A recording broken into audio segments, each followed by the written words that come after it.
రోజు జరిగిన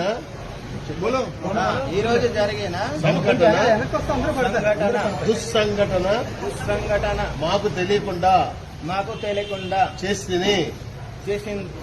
చేశాను. మా బెంగాలీ సంఘం తరపున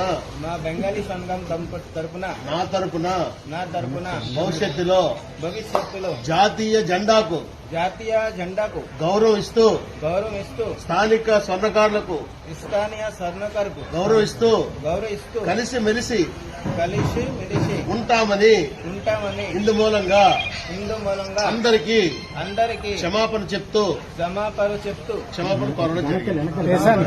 భారత్ మాతాకి